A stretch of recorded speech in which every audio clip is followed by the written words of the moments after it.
الغدد يا جماعة اللي بتكون داخل اللحوم أو الضرنة، حاجة بتسمى بالغدد أو بالضرنة، دي بيكون داخل اللحوم.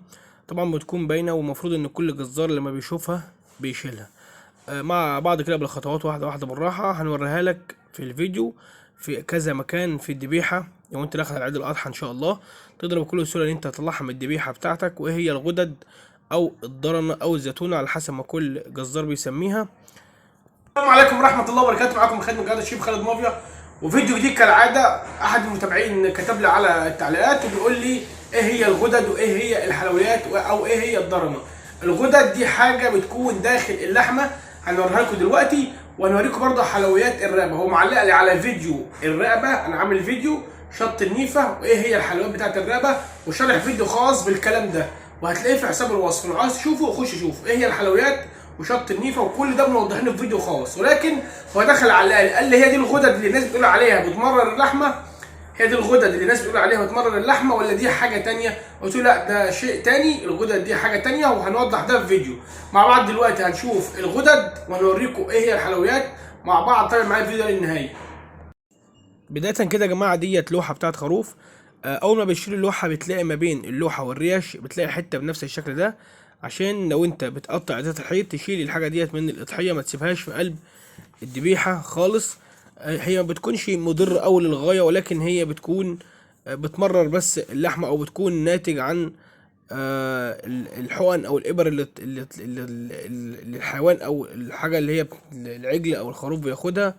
ديت بتكون ناتج عن إعطاء الإبر للحيوانات اللي هي مثلا زي العجول أو الجمال أو الخرفان أو الجديان، أي نوع من أنواع الحيوانات اللي هو بنضحي بيه أو بيتاكل عامة، بيكون في الأماكن دي. ديت لوحة أو كتف خروف.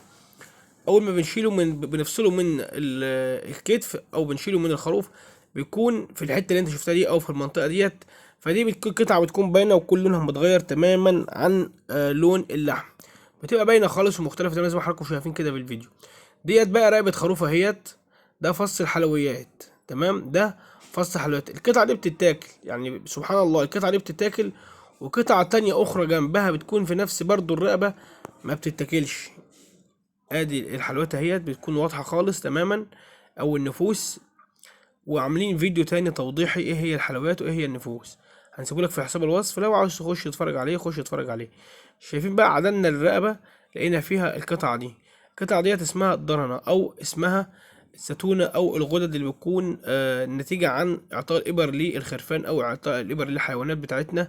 بالنسبة للخرفان أو المعيز أو أي نوع من أنواع الحيوانات بياخد حقن، فهي بتكون بتمرر نسبة من اللحوم. لو اللي احنا مثلا عملناها في الاكل او حطيناها او كلناها نلاقيها بنسبة مرارة كده. ولكن هي ناس كتير متكلمة عليها، بس متكلمة عليها بصورة غير لائقة. ولكن هي حاجة سبحان الله، دي في بتكون في اللحمة حاجة عادية يعني. وبعض ناس كتير لما بتذبح أضحية العيد أو بتذبح الخروف، فبالذات في الخرفان، لما بتيجي تشق الراس بتاعتها او تنضف راس الخروف، في ناس كتير بتلاقي في قلب الراس ديت دود، وبيكون صاحي وبيكون حي. طبعا دي حاجه من عند ربنا سبحانه وتعالى. فناس كتير بتنضفها وبتتاكل عادي، ما فيهاش اي حاجه. كمثال برضو القطعه ديت، القطعه اللي هي بتاعت الضرر بتكون موجوده في اللحوم بتتشال، واللحوم اللي هي بتكون موجوده في الذبيحه في نفس المكان ده بتتاكل عادي. برضو سبحان الله ربنا خلق الحاجات ديت بتكون في قلب الذبيحه بتكون عادي، طبعا ما فيهاش اي اضرار او ما بتضرش اللحوم في حاجه. خلاف ذلك ان احنا بنقوله بنوضح ان ناس كتير ممكن تذبح في ضحية العيد، تلاقي الخروف بعد ما تذبحه وتذبح وتيجي تكسر الراس بتاعت الخروف، بتلاقي في قلب الراس دود بيكون صاحي. زي ما حضراتكم شايفين الرقبه ديت ما فيهاش حاجه خالص اهي. هنوريكم تانية رقبه تانية بتكون فيها، ادي رقبه اهيت بتكون فيها اهيت.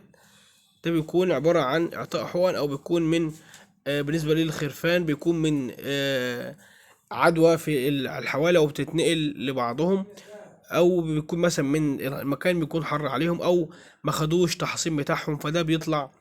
الحاجات دي بتطلع من عدم التحصين او عدم الاهتمام بالحوالي، فهي ما بتكونش مضرة على الخرفان في حاجة. ولكن هي المكان ده بيتشال لو مثلا بندي ابر او بندي اي انواع من انواع المضادات الحيوية او حاجات زي كده، فبالتالي دي بتبدأ تتجمع من السموم، او بتبدأ تتجمع من اعطال الابر.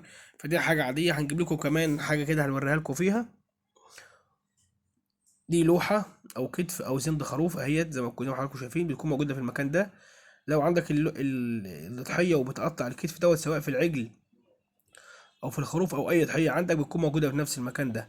ولكن بتختلف حجمها من ذبيحه لذبيحه. يعني بتكون في الجدي غير الخروف غير العجل غير الجمل. بتكون الذبيحه الكبيره بتكون باينه فيها وبتكون كبيره.